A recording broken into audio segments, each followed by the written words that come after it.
тамошои бофароғат хоҳонам.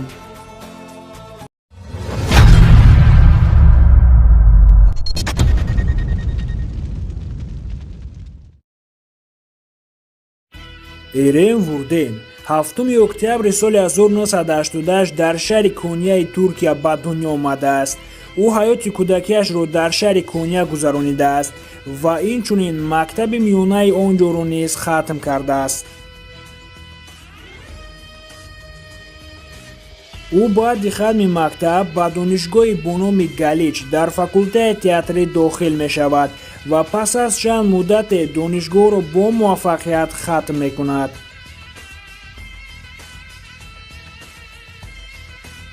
Эрен Вурден аввалин маротиба дар силсилафилми «Ҳесаплашма» нақшофарӣ кардааст. Эрен Вурден муддате ба бокс шавқу ҳавас дошт. дар вақтҳои холигӣ ӯ истироҳат кардан ва бисёртар филм тамошо карданро дӯст медорад.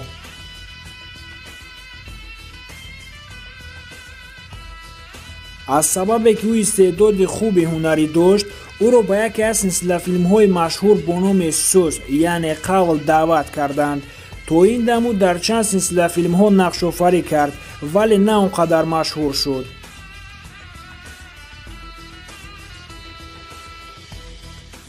баъди нақшофарӣ карданаш дар силсилафилми «Сӯз», ӯ дар байни ҳама яке аз беҳтаринҳо гашт.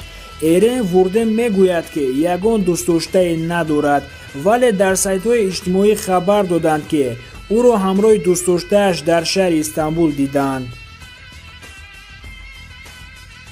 Эрен Вурден соли 2009 дар силсилафилми «Ҳесаплашма» нақшофарӣ кардааст.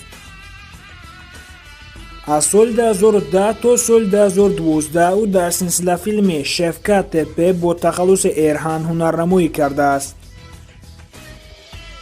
соли 2012 ӯ дар силсилафилми «Суҳбат» бо тахаллуси Муё ҳунарнамоӣ кардааст. соли 2013 ӯ дар силсилафилми «Арка Сокаклар» бо тахаллуси Осман нақшофарӣ кардааст.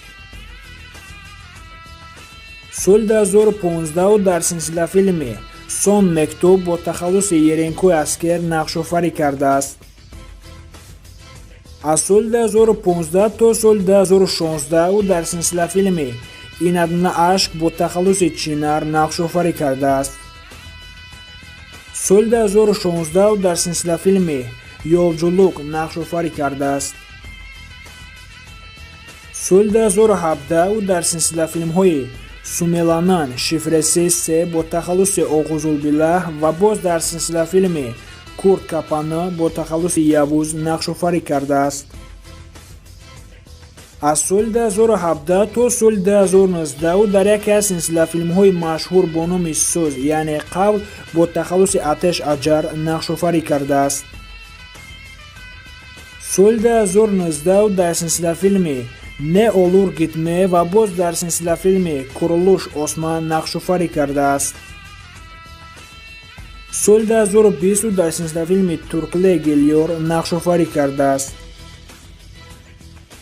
дӯстони азиз, инак мо ба анҷоми барнома расидем. барои пешрафти кори мову шумо дар комментария фикру ақидаҳоятонро нависед ва дар видео лайк монед ва инчунин дар канали мо обуна шавед ва дӯстони худро низ даъват намоед. барои дастгирии ҳамаатон ташаккури зиёд.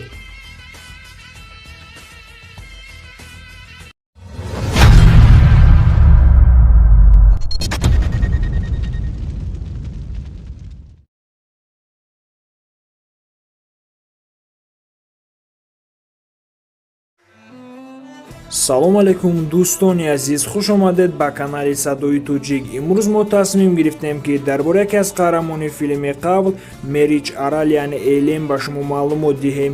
барои пешрафти кори мову шумо дар комментария фикру ақидаҳоятонро нависед ва дар видео лайк монед ва инчунин дар канали мо обуна шавед ва дӯстони худро низ даъват намоед. барои дастгирии ҳамаатон ташаккури зиёд. ба шумо тамошои бофароғат хоҳонам.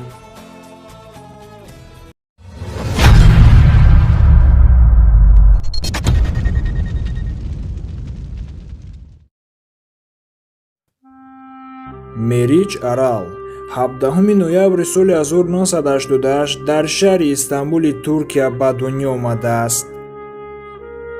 ӯ ҳаёти кӯдакиашро дар шаҳри Истанбул гузаронидааст ва инчунин мактаби миёнаи он ҷоро низ хатм кардааст. ин ҳунарманд аз хурдӣ ба санъат шавқу ҳаваси зиёде дошт. падару модари Мерич мехостанд ки духтарашон ба донишгоҳи шаҳри Истанбул дар факултаи ҳуқуқшиносӣ дохил шавад. духтар бошад ба қарори додаи падару модараш муқобилият накарда ба факултаи ҳуқуқшиносӣ дохил мешавад ва донишгоҳро бо муваффақият хатм мекунад. пас аз чанд муддате ӯ дар силсилафилми Султан бо тахаллуси Дияр нақшофарӣ кард. иштирок дар ин силсилафилм оғози касби ӯ буд. баъди чанд муддате ӯ дар як силсилафилм бо Серкан Кескин нақшофарӣ мекунад ва дар ҳамон вақт онҳо шинос мешаванд. Серкан Кескин бошад 25 ноябри соли 1977 дар шаҳри Измити Туркия ба дунё омадааст.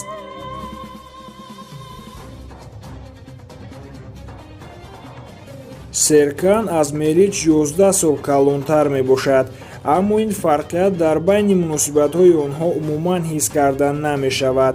онҳо тасмим гирифтанд ки дар оянда бо ҳам оила барпо мекунанд.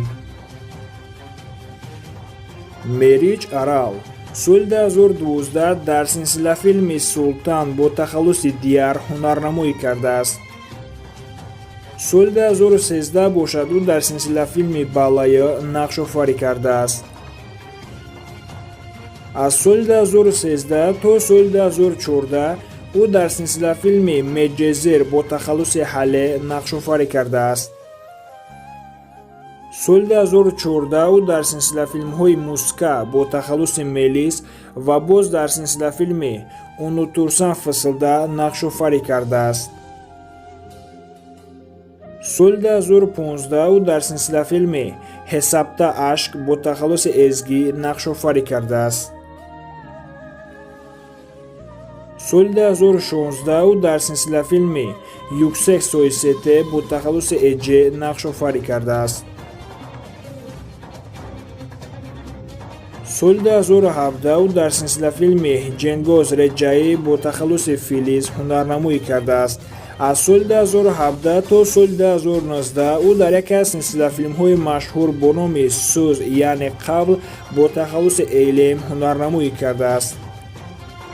соли 2018 ӯ дар силсилафилми Анамда Кал бо тахаллуси Зейнеб нақшофарӣ кардааст. аз соли 2020 то инҷониб ӯ дар силсилафилми Биз Бойлейз бо тахаллуси Берил нақшофарӣ кардааст. дӯстони азиз, барои диққататон ташаккури зиёд. инак мо ба анҷоми барнома расидем. барои пешрафти кори мову шумо дар комментария фикру ақидаҳоятонро нависед ва дар видео лайк монед ва инчунин дар канали мо обуна шавед ва дӯстони худро низ даъват намоед. барои дастгири ҳамаатон ташаккури зиёд.